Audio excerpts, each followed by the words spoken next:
Welcome to all. இப்போ நம்ம பார்த்துட்டு இருக்கிற டாபிக் என்னென்னா பில், ப்ராஃபிட் அண்டு லாஸ் அந்த கான்செப்ட் பார்த்துட்ருக்கோம். இப்போ இதில் எக்ஸாம்பிள் 11 பார்க்கலாம். பாருங்கள், கம்ப்ளீட் த ஃபாலோவிங் டேபிள். இப்போ கொடுத்துருக்கிற சம்ஸ்லேருந்து நம்ம என்னென்ன ஃபைண்ட் அவுட் பண்ணணும் அப்படின்னு சொல்லிட்டு செக் பண்ணிக்கலாம். First Jammu and third some, then sixth some. நான் எக்ஸ்பிளைன் பண்ணுறேன். நில்லுங்கிற கான்செப்ட் இருந்துச்சுன்னா அதை நீங்கள் ஃபைண்ட் அவுட் பண்ண தேவையில்லை. ஓகேங்களா? நில்லுங்கிற கான்செப்ட் இருந்துச்சுன்னா ஃபைண்ட் அவுட் பண்ண தேவையில்லை. ரிமைனிங் இருக்கிறது மட்டும் ஃபைண்ட் அவுட் பண்ணணும். ஓகேங்களா? ஓகே. ஸோ ஃபஸ்ட்டு சம் பாருங்கள். இப்போ ஃபஸ்ட்டு சம் நான் எக்ஸ்பிளைன் பண்ணுறேன். சிபி அப்படின்னா காஸ்ட் ப்ரைஸ், எம்பி அப்படின்னா மார்க்கெட் ப்ரைஸ், எஸ்பினா செல்லிங் ப்ரைஸ், இப்போ டிஸ்கவுண்ட் ப்ராஃபிட். ஓகேங்களா? ஸோ இது எல்லாத்தையும் பேஸ் பண்ணி லாஸ்ட் ஒன் வந்து நம்ம ஈஸியாக ஃபைண்ட் அவுட் பண்ணலாம். ப்ராஃபிட்டாக லாஸான்னு சொல்லிட்டு ஈஸியாக கண்டுபிடிச்சலாம். ப்ராஃபிட்டுக்கும் லாஸுக்கும் உங்களுக்கு ஃபார்முலா ஆல்ரெடி தெரியும். ஓகே. இப்போ ஃபஸ்ட்டு சம் பாருங்கள். என்னென்ன கொடுத்துருக்காங்க? காஸ்ட் ப்ரைஸ் கொடுத்துருக்காங்க, மார்க்கெட் ப்ரைஸ் கொடுத்துருக்காங்க, தென் டிஸ்கவுண்ட் கொடுத்துருக்காங்க. இதை பேஸ் பண்ணி நான் ஃபஸ்ட்டு என்ன கண்டுபிடிக்கணும்னா செல்லிங் ப்ரைஸ். அதுக்கப்புறம் இந்த செல்லிங் ப்ரைஸ் டு காஸ்ட் ப்ரைஸை செக் பண்ணும்போது செல்லிங் ப்ரைஸ் பெருசாக இருந்துச்சுன்னா அது வந்து ப்ராஃபிட், காஸ்ட் ப்ரைஸ் பெருசாக இருந்துச்சுன்னா அது வந்து லாஸ். ஓகேங்களா? ஸோ இப்போ ஃபஸ்ட்டு சம் வந்துடலாம். பாருங்கள், சிபி வேல்யூ 110 எடுத்து எழுதிக்கோங்க. ஒவ்வொரு கொஸ்டினும் எடுத்து எழுதிக்கோங்க. CP value 110, MP value 130, discount 5 கொடுத்துருக்காங்க. ஓகேங்களா? இப்போ நம்மளுக்கு ஆல்ரெடி ஒரு ஃபார்முலா தெரியும். இதிலேருந்து தான் இந்த ஃபார்முலா மேக் பண்ணியிருக்காங்க. என்ன ஃபார்முலா அப்படின்னா ஷார்ட்டாக எழுதுறேன். Discount equal to MP minus SP. ஓகேங்களா? இப்போ நம்மளுக்கு தேவை எஸ்பி வேல்யூ. அப்போ எஸ்பி வேல்யூ வேணும் அப்படிங்கும்போது எஸ்பி வேல்யூ இந்த லெஃப்ட் சைடு கொண்டு வந்துடுங்க. இந்த டிஸ்கவுண்ட்டை ரைட் சைடு மூவ் பண்ணிக்கோங்க. அப்போ இங்கே இருக்கிற மைனஸ் வேல்யூ இந்த சைடு வரும்போது ப்ளஸ்ஸாக மாறிடும். இந்த டிஸ்கவுண்ட் வந்து அந்த சைடு போகும்போது மைனஸாக மாறிடும். ஏன்னா இங்கே ப்ளஸ் இருக்கிறதா இருக்கும். ஓகேங்களா? ஸோ அந்த ஃபார்மேட்டில் தான் இதை எழுதியிருக்காங்க. ஓகே. இப்போ பாருங்கள், SP equal to MP minus discount. ஓகேங்களா? இப்போ MP value 130, discount value 5. 130லேருந்து 5 subtract பண்ணிட்டீங்க அப்படின்னா ஆன்சரு 125. ஓகேங்களா? நெக்ஸ்ட்டு இப்போ இதுலேயும் நம்மளுக்கு தெரிஞ்சிடும். ஓகே. இப்போ செல்லிங் ப்ரைஸ் தான் அதிகமாக இருக்குது. அப்போ அது கண்டிப்பாக என்னவாக இருக்கும்? ப்ராஃபிட்டாக தான் இருக்கும். ப்ராஃபிட்டுக்கான formula selling price minus cost price. ஓகேங்களா? இப்போ செல்லிங் ப்ரைஸ் வேல்யூ இப்போ தான் ஃபைண்ட் அவுட் பண்ணோம் 125. காஸ்ட் ப்ரைஸ் வேல்யூ ஆல்ரெடி கொடுத்துருக்காங்க 110. இப்போ 125லேருந்து 110 சப்ராக்ட் பண்ணால் ஆன்சர் 15. ஓகே. இது first sum. Next third sum explain பண்ணுறேன். செகண்ட் சம் உங்களுக்கு ஹோம் ஒர்க்கு, சேம் கான்செப்ட் ஏதாவது கொடுத்துருக்காங்க. செகண்ட் சம் உங்களுக்கு home work. Next third sum பாருங்கள். தேர்டு சம்மில் நான் என்னென்ன ஃபைண்ட் அவுட் பண்ணேன்னா cost price compulsory find out பண்ணணும். அதே மாதிரி செல்லிங் ப்ரைஸ் ஃபைண்ட் அவுட் பண்ணணும். அவங்களே கொடுத்துருக்காங்க. அது வந்து ப்ராஃபிட் அப்படின்னு சொல்லிட்டு கொடுத்துருக்காங்க, டிஸ்கவுண்ட் வேல்யூ கொடுத்துருக்காங்க. இதை பேஸ் பண்ணி profit, discount, then market price, இது மூணையும் பேஸ் பண்ணி நான் ஃபஸ்ட்டு என்ன பண்ணிக்கிறேன்னா செல்லிங் ப்ரைஸ் ஃபைண்ட் அவுட் பண்ணுறேன். செல்லிங் ப்ரைஸ் ஃபைண்ட் பண்ணால் மட்டும்தான், செல்லிங் ப்ரைஸை ஃபைண்ட் அவுட் பண்ணால் மட்டும்தான் நம்ம காஸ்ட் ப்ரைஸ் கண்டுபிடிக்க முடியும். ஓகேங்களா? இப்போ தேர்டு சம் பாருங்கள். மார்க்கெட் ப்ரைஸ் கொடுத்துருக்காங்களா? மார்க்கெட் ப்ரைஸ் எவ்வளோ கொடுத்துருக்காங்கன்னா 130. டிஸ்கவுண்ட் பார்த்தீங்கன்னா 15 ருபீஸ். டிஸ்கவுண்ட் வேல்யூ பார்த்திங்க அப்படின்னா 15 ருபீஸ். இப்போ அந்த ஃபார்முலா உங்களுக்கு ஆல்ரெடி தெரியும். ஓகே. ஸோ இப்போ தான் எக்ஸ்பிளைன் பண்ணேன். அதை பேஸ் பண்ணி ஃபார்முலா எழுதிக்கிறீங்க. SP equal to MP minus discount. Okay. இப்போ எம்பி வேல்யூ 130, டிஸ்கவுண்ட் வேல்யூ 15. அப்போ எஸ்பி வேல்யூ எவ்வளோ? 115. இப்போ market price and selling price கண்டுபிடிச்சாச்சு. இப்போ ப்ராஃபிட் அவனே கொடுத்துருக்கான். எவ்வளோ கொடுத்துருக்கான்னா 30 ருபீஸ். இப்போ ப்ராஃபிட் வேல்யூலேருந்து நம்ம காஸ்ட் ப்ரைஸ் கண்டுபிடிக்கணும். ப்ராஃபிட் நம்மளுக்கு தெரியும், செல்லிங் ப்ரைஸ் நம்மளுக்கு தெரியும். இப்போது இந்த ஃபார்முலா நம்ம எப்படி எழுதிக்கலாம் அப்படின்னா சிபி தானே வேணும். அப்போது சிபியை ஈக்குவலுக்கு லெஃப்ட் சைடு கொண்டு வரும்போது மைனஸ் வேல்யூ ப்ளஸ்ஸாக மாறிடுமா?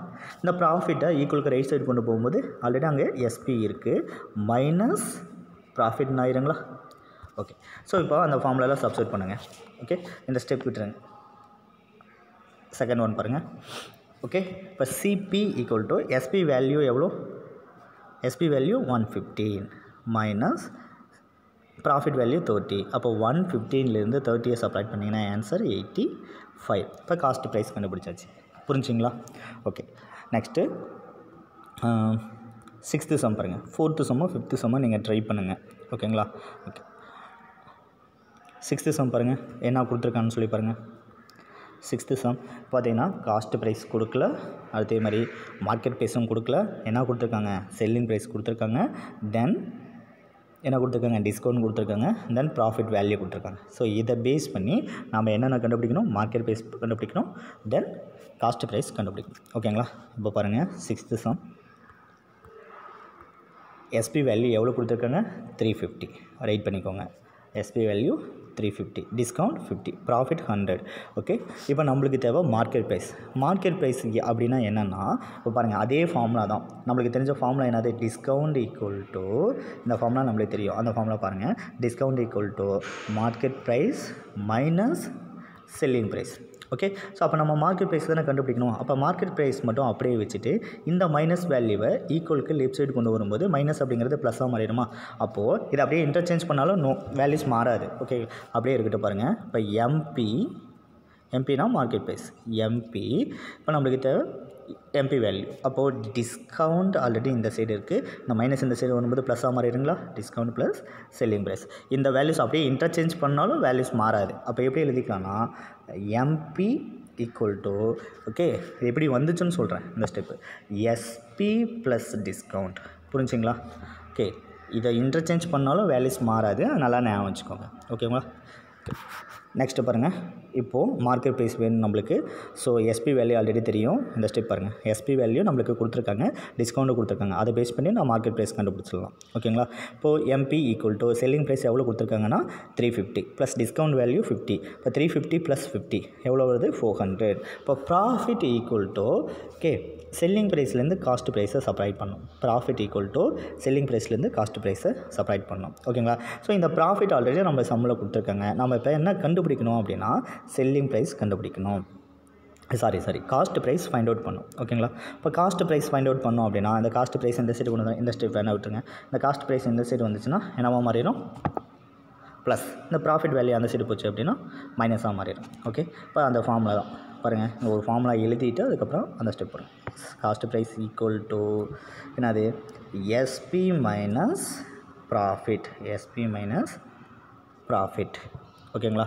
Okay, SP minus profit. இப்போ எஸ்பி வேல்யூ எவ்வளோ கொடுத்துருக்காங்க அப்படின்னா 350. ஓகே, ப்ராஃபிட் வேல்யூ எவ்வளோ, ப்ராஃபிட் வேல்யூ 100. ஓகே, ஸோ அதை செப்பரேட் பண்ணினா காஸ்ட் ப்ரைஸ் வேல்யூ என்னவாக இருக்கும், 250. Cost price equal to 250. Okay, இந்த ஸ்டெப்பை அப்படியே பார்த்துக்கோங்க. ஓகே, நெக்ஸ்ட்டு பாருங்கள். எக்ஸாம்பிள் 12 பாருங்கள். Bharathan offers his customers a discount of 15 rupees on each shirt and still makes a profit of 100 for shirt. What is the actual cost price of the shirt that is marked at 800? Okay, இப்போ என்னென்ன கொடுத்துருக்கான்னு பாருங்கள். Discount 15 rupees கொடுத்துருக்காங்க. But profit வந்து எவ்வளோ கிடைக்கிது அப்படின்னா 100 rupees. இப்போ market price அவன் ஃபிக்ஸ் பண்ணது பார்த்தீங்கன்னா 800. ஓகேவா. அப்போ காஸ்ட் ப்ரைஸ் என்னவாக இருக்கும் அப்படின்னு சொல்லிட்டு கேட்டிருக்காங்க. காஸ்ட் ப்ரைஸ் வந்து எவ்வளோவா இருக்குன்னு கேட்டிருக்காங்க. இப்போ செல்லிங் ப்ரைஸ் கண்டுபிடிச்சா தான் நம்ம காஸ்ட் ப்ரைஸ் கண்டுபிடிக்க முடியும். ஓகே, செல்லிங் ப்ரைஸ் கண்டுபிடிக்கிறதுக்கு என்ன ஃபார்முலா. ஓகே, இந்த ஃபார்முலா உங்களுக்கு அடிக்கடி ஞாபகப்படுத்திகிட்டே இருக்கேன். Selling price equal to, okay, MP minus discount. இப்போ எம்பி மார்க்கெட் ப்ரைஸ் வந்து 800, அது டைரெக்டாக சப்ஸ்டிட் பண்ணிக்கோங்க. 800 மைனஸ் டிஸ்கவுண்ட் வேல்யூ 50. அப்போது எஸ்பி வேல்யூ வந்து 750. ஓகேவா. இப்போது எஸ்பி வேல்யூ வந்து 750. ப்ராஃபிட்னு சொல்லியிருக்காங்க. எவ்வளோ ப்ராஃபிட்னு சொல்லியிருக்காங்க, 100. அப்படின்னா கண்டிப்பாக காஸ்ட் ப்ரைஸ் வேல்யூ வந்து கம்மியாக தான் இருக்கணும். Okay, so profit equal to நம்மளுக்கு தெரிஞ்ச formula selling price minus cost price. நம்மளுக்கு தேவை cost price value. Okay, again I see அதே ஸ்டெப் திரும்பி சொல்கிற பாருங்கள். இப்போ காஸ்ட் ப்ரைஸ் அப்படியே வச்சுக்கிட்டு, ஓகேங்களா, காஸ்ட் ப்ரைஸ் ஈக்குவலுக்கு லெஃப்ட் சைடு கொண்டு வந்துடுங்க. ஓகே, அப்படி கொண்டு வரும்போது ப்ளஸ்ஸாக மாறிடும். Cost price equal to SP. இந்த ப்ராஃபிட் வேல்யூ ஈக்குவலுக்கு ரைட் சைடு போகும்போது மைனஸாக மாறிடும் ப்ராஃபிட். இப்போது சப்ஸ்டிட் பண்ணுங்கள். காஸ்ட் ப்ரைஸ் வேணுமா, செல்லிங் ப்ரைஸ் இப்போ தானே கண்டுபிடிச்சோம், 750 மைனஸ், ஓகே, ப்ராஃபிட் வேல்யூ 100. அப்போ 750லேருந்து 100 செப்பரேட் பண்ணிங்கன்னா என்ன ஆன்சர் வரும், 650. ஓகேங்களா. ஓகே.